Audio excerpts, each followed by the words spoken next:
সেই দিনকে মুদিরের কাছে আদা চাইছি। তো আদা আমার এত লাগে না, বলছি 500 গ্রাম আদা নিয়ে আইতে।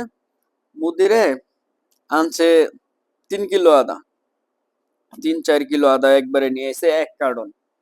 তো 1 কার্টন আদা নিয়ে এসে এটা দেখি পচে পচে গেছে। পরে করলাম কি, সেটি কার্টন থেকে বের করলাম, বের করে কাগজ থেকে ডাললাম, কাগজটা সাইডে রেখে দিলাম। তারপরে অবস্থা দেখতেছি একদম মানে খুবই অবস্থা খারাপ। পরে চাকু দিয়া কাটলাম। এর আগে আমি আবার কার্টনের মধ্যে টিস্যু বিছিয়ে নিছিলাম।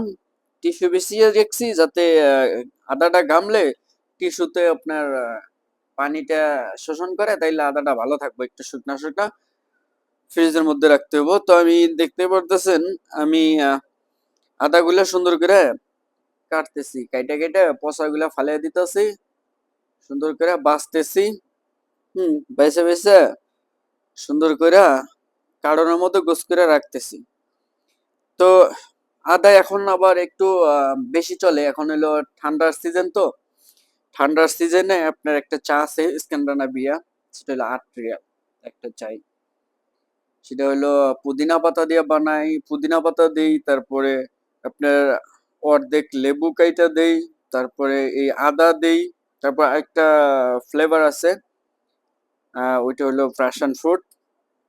আগে দিতাম আপনার ইয়া কি জানে বলে, আনারসের যে ফ্লেভারটা ন্যাক্কাও, ওইটা দিতাম। এখন আবার চেঞ্জ হয়েছে, আপডেট হয়ে আসছে প্যাশন ফুডে।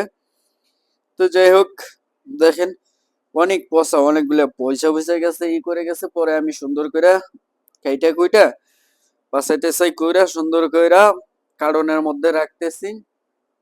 তো বাছাবাছি শেষ হইলে কারণ আবার ফ্রিজের মধ্যে রাখতে হইব যাতে নষ্ট না হয়। তো দেখতেই পারতেছেন কত সুন্দর করে কাটতেছি আমি। তো আসলে এগুলা যদি এগুলা আসে, আবার যদি এগুলা পয়সা পয়সা সুন্দর করে পচাগুলা না ফালাইয়া দেয়া রাখি, তাইলে এই পচার থেকে আরো মনে করেন যে পয়সা যাব। দেখা যায় যে ওই যে একটা প্রবাদ আছে না, যে হরা গাছের থাকলে হরার ভাও পায়, চন্দন গাছের তলে থাকলে চন্দনের ভাও পায়।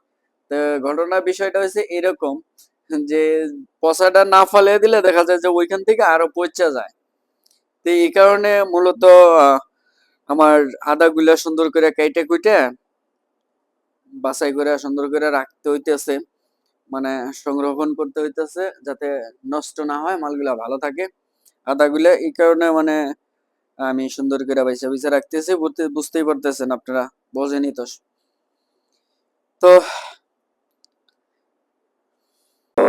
ঠিক আছে।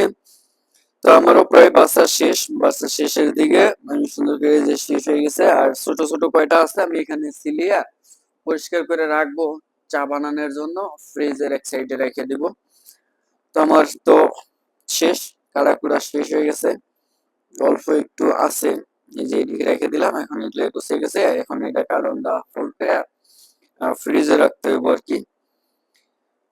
তো ফ্রিজে রেখে দিয়ে আমি আবার ওইটি পরিষ্কার করে সিলাইবো, সিলাই টিলা পরিষ্কার করে দুইয়ে টিয়ে সুন্দর করে রেখে দেব। তো আসলে অসংখ্য ধন্যবাদ আপনাদেরকে, যে আমার এত সুন্দর সাপোর্ট করার জন্য, আপনারা এত সাপোর্ট করেন আমাকে। তো আপনাদেরকে অসংখ্য অসংখ্য ধন্যবাদ জানাই।